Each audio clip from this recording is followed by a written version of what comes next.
Hello friends, my name is Abhay and today we are going to talk about a very important and the very first topic in physical geography, which is origin of the earth. You see, in this topic we study about the solar systems and earth and the galaxies, the universe, how it all got originated and evolved. Various scientists and philosophers have given their theories from time to time to solve this mystery that how our earth got originated. Theories are many, but the all theories have various drawbacks by which they are not accepted in the modern scientific world. When we talk about different concepts and different views, these views are basically classified into two groups. The first one is the religious, and the second one is the scientific.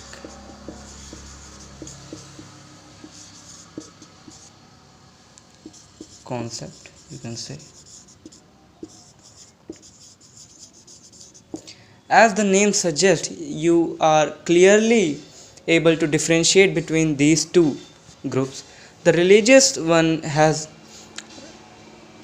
the religious concepts that may have heard various statements that there was a Archbishop Usher who stated that our earth formed on 26 October at 9 am in 4004 BC.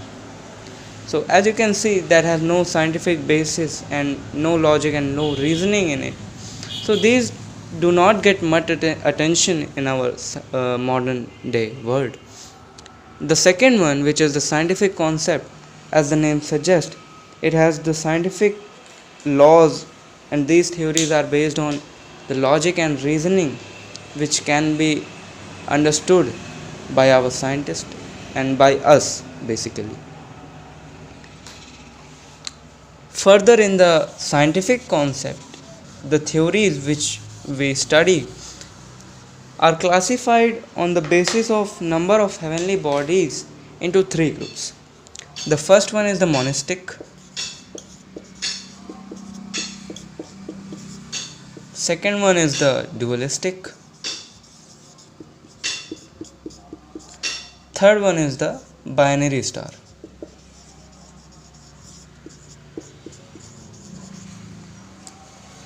In the monistic concept, there is only one heavenly body involved in the hypothesis. In dualistic, there is two heavenly bodies which are involved in the hypothesis. And in the binary star, there are more than two heavenly bodies involved in the hypothesis or theory which we study. Moving ahead, the first important hypothesis which was propounded was the gaseous hypothesis of Kant. Sir Immanuel Kant was a German philosopher who gave his hypothesis in 1755.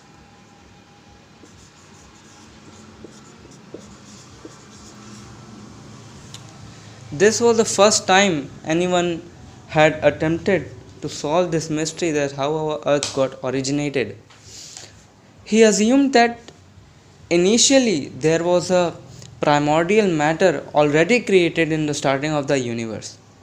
There was not any process in it. It was already present in the universe in the starting, and it was very cold, slowly rotating, or you can say basically motionless. The matter was basically motionless. After some time, he further assumed that these particles collided with each other due to the attraction by the gravitational force between them, and this generated random motion between the particles. And after this random motion, rotatory motion was also created. And when these particles started the motion in rotation, heat was created. And when heat was created and these particles started moving in a rotatory motion, a nebula was formed, which was rotating, and it became hot. After some time, the speed of this nebula got increased as the heat also increased. He assumed that as the heat increased, the size of the nebula also increased and the speed of the nebula also increased. It increased to that level that a time came when the centrifugal force of the outer side of the ring became greater than the centripetal force. And the greater centrifugal force made the outer ring of the nebula to separate from it. This ring got separated, and then the formation of planets began. From time to time, rings got separated, like the first layer, the second layer, the third layer got separated, and on the basis of today's practical world, as we see that there are 8 planets in our solar system. Initially there were 9 planets, so you can say that 9 rings got separated from this nebula, and the left part became our modern day sun.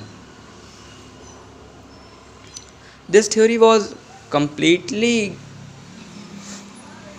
good in that time, but after some time, scientists and researchers stated that there are several drawbacks in this theory. The very first drawback that we know, that the very statement that he stated that there was already a cold nebula created in the universe. He could not explain the origin, that what caused that nebula to originate. The second one is that he stated that as the heat increased, the size of the nebula and the speed of the nebula also increased. You see that this statement is completely wrong when we study the law of conservation of angular velocity or angular momentum, you can say. This statement was completely wrong. He also could not explain the formation of exactly 9 planets, that why the exactly 9 planets were formed. So after these few drawbacks, this theory got rejected, but the importance of this theory lies in that it was the first attempt in the history of human world which tried to solve the mystery of origin of the earth. So this was the complete gaseous hypothesis of Kant. I hope you would have understand it. In the next video, I would try to explain the next hypothesis, which is the nebular hypothesis of Laplace. And further ahead, there are various theories like planetesimal theory of Chamberlain and Moulton, the interstellar dust theory, and further various theories will go on. So that's it for this video. Till then, keep studying, keep making notes, Bhokaal मचाते रहें. जय हिंद, जय भारत.